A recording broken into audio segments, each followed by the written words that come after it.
নমস্কাৰ, মই ৰাতুল। মোৰ চেনেল RK আছামিজলৈ আপোনালোকক স্বাগতম। আমি আজি আলোচনা কৰিম আগন্তুক হ'ব লগা টেট পৰীক্ষাৰ পৰিৱেশ অধ্যয়নৰ কেইটামান গুৰুত্বপূৰ্ণ প্ৰশ্ন উত্তৰ। আশা কৰিছোঁ আপোনালোকে ভিডিঅ'টো শেষলৈকে চাব, আৰু যদি আপোনালোকে মোৰ চেনেলটোত নতুন হয় তেনেহ'লে মোৰ চেনেলটো ছাবস্ক্ৰাইব কৰি ল'ব। তেনেহ'লে ব'লক আমি ভিডিঅ'টো আৰম্ভ কৰোঁ।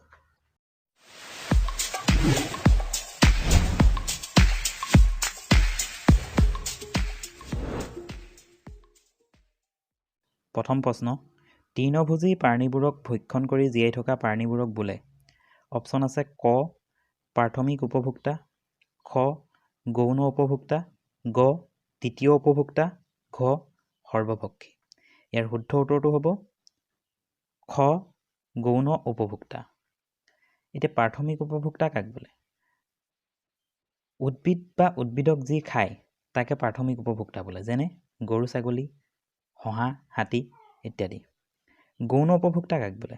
গৌণ উপভোক্তা হৈছে তৃণভোজী প্ৰাণীবোৰক যি ভক্ষণ কৰে তাকে গৌণ উপভোক্তা বোলে, যেনে ভেকুলী, বাঘ ইত্যাদি। তৃতীয় উপভোক্তা কাক বোলে? তৃতীয় উপভোক্তা হৈছে মাংসভোজী প্ৰাণীয়ে মাংসভোজী প্ৰাণীক ভক্ষণ কৰাকে তৃতীয় উপভোক্তা বোলে, যেনে ডাঙৰ সাপ, ডাঙৰ মাছ ইত্যাদি। সৰ্বভক্ষী, সৰ্বভক্ষী মানে যি সকলো খায়, যেনে উদ্ভিদ আৰু প্ৰাণী উভয়কে খায়, তাকে সৰ্বভক্ষী বোলে, যেনে মানুহ। এতিয়া আমি নেক্সট কুৱেশ্যনটো লৈ যাওঁ। তলৰ কোনটো পৰিৱেশৰ জৈৱিক উপাদানৰ অন্তৰ্ভুক্ত নহয়? অপশ্যন দিয়া আছে ক উদ্ভিদ, খ ভেকুলী, গ বায়ু, ঘ ভেঁকুৰ। ইয়াৰ শুদ্ধ উত্তৰটো হ'ব বায়ু। এতিয়া পৰিৱেশৰ জৈৱিক উপাদান, জৈৱিক উপাদান মানে কি? যিবিলাক উপাদানৰ জীৱ বা প্ৰাণ থাকে তাকে জৈৱিক উপাদান বোলে, আৰু যিবিলাকৰ জীৱ বা প্ৰাণ নাথাকে তাক অজৈৱিক উপাদান বোলে। নেক্সট কুৱেশ্যন, জৈৱিক উপাদানক কেইটা ভাগত ভাগ কৰা হৈছে?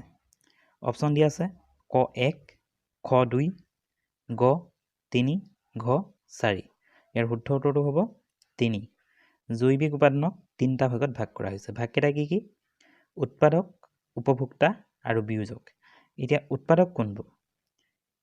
উৎপাদক মানে হৈছে উদ্ভিদসমূহ যি নিজৰ আহাৰ নিজেই প্ৰস্তুত কৰে, তাকে উৎপাদক বোলে। উপভোক্তা, উপভোক্তা হৈছে উৎপাদকৰ পৰা প্ৰত্যক্ষভাৱে বা আন প্ৰাণীৰ দ্বাৰা খাদ্য সংগ্ৰহ কৰাকে উপভোক্তা বোলে। বিয়োজক, বিয়োজকবোৰ হৈছে যিবোৰ জীৱই উদ্ভিদ আৰু প্ৰাণীৰ মৃত বিভিন্ন অংশ পচন ঘটায়, তাকে বিয়োজক বোলে। এতিয়া আমি নেক্সট কুৱেশ্যনটো লৈ যাওঁ। উপভোক্তাৰ আন এটা নাম কি? অপশ্যন দিয়া আছে ক স্বপোষী, খ সৰ্বভক্ষী, গ পৰপোষী, ঘ বিয়োজক। ইয়াৰ শুদ্ধ উত্তৰটো হ'ব গ পৰপোষী। এতিয়া স্বপোষী কোনবোৰ? উৎপাদকসমূহক স্বপোষী বোলে, উপভোক্তাক পৰপোষী বোলে। নেক্সট কুৱেশ্যনটো লৈ যাওঁ। পৰিস্থিতিতন্ত্ৰ নামটো কোনে দিছিল? অপশ্যন দিয়া আছে ক ৰবাৰ্ট মালথাছ, খ অডাম, গ মাৰ্কুইছ, ঘ কফকা। ইয়াৰ শুদ্ধ উত্তৰটো হ'ব অডাম। এতিয়া আমি নেক্সট কুৱেশ্যনটো লৈ যাওঁ। তৃণভূমি পৰিস্থিতিতন্ত্ৰত বছৰি বৰষুণৰ পৰিমাণ কিমান চেণ্টিমিটাৰ হয়? ক দিয়া আছে 25ৰ পৰা 75 চেণ্টিমিটাৰ, খ দিয়া আছে 12ৰ পৰা 75 চেণ্টিমিটাৰ, গ দিয়া আছে 100ৰ পৰা 75 চেণ্টিমিটাৰ, ঘ দিয়া আছে 80ৰ পৰা 75 চেণ্টিমিটাৰ। ইয়াৰ শুদ্ধ উত্তৰটো হ'ব ক 25ৰ পৰা 75 চেণ্টিমিটাৰ। নেক্সট কুৱেশ্যন, অসমৰ উত্তৰে থকা ৰাজ্য কেইখন? উত্তৰে কি কি ৰাজ্য আছে অসমৰ? অপশ্যন দিয়া আছে ক ভূটান আৰু মেঘালয়, খ ভূটান আৰু অৰুণাচল প্ৰদেশ, গ ভূটান আৰু মিজোৰাম, ঘ ভূটান আৰু মণিপুৰ। ইয়াৰ শুদ্ধ উত্তৰটো হ'ব ভূটান আৰু অৰুণাচল প্ৰদেশ। অসমৰ পূবে কি কি আছে? অসমৰ পূবে আছে অৰুণাচল প্ৰদেশ, নাগালেণ্ড, মণিপুৰ। আমি ইয়াক সহজে মনত ৰাখিবলৈ অনাম বুলি ক'ব পাৰোঁ। অনাম মানে অটোৱে অৰুণাচল প্ৰদেশ, নাটোৱে নাগালেণ্ড, মটোৱে মণিপুৰ। পশ্চিমে কি আছে? পশ্চিমে আছে পশ্চিমবংগ, মেঘালয়, বাংলাদেশ আৰু ত্ৰিপুৰা। আমি ইয়াক সহজে মনত ৰাখিবলৈ পশ্চিমে পাত্ৰী বুলি মনত ৰাখিব পাৰোঁ।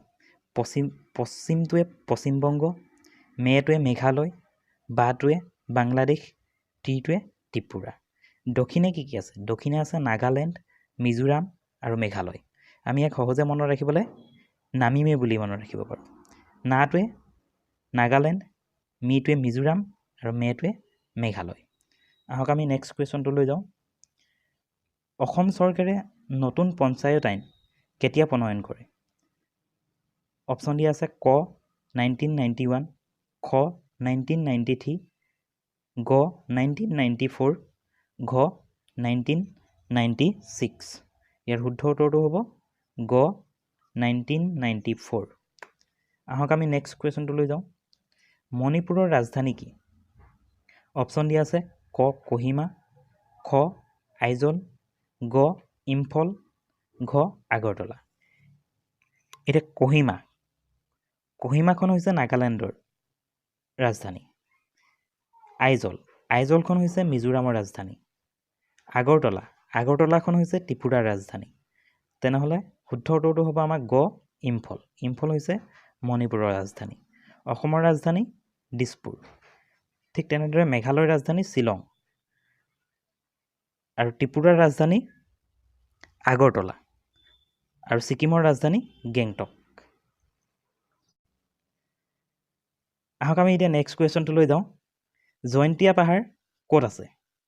অপশ্যন আছে ক অসম, খ মেঘালয়, গ মণিপুৰ, ঘ নাগালেণ্ড। ইয়াৰ শুদ্ধ উত্তৰটো হ'ব ঘ নাগালেণ্ড। ঠিক তেনেদৰে অসমৰ প্ৰধান পাহাৰকেইখন কি কি? অসমৰ প্ৰধান পাহাৰকেইখন হৈছে উত্তৰ কাছাৰ আৰু কাৰ্বি পাহাৰ। বন্ধুসকল, আজি ভিডিঅ'টো চাই কেনেকুৱা লাগিল আপোনালোকে মোক জনাব কমেণ্টত। আৰু আগলৈও আপোনালোকে মোৰ এনেধৰণৰ ভিডিঅ'সমূহ পাই থাকিবলৈ মোৰ চেনেলটো ছাবস্ক্ৰাইব কৰি ল'ব। ধন্যবাদ।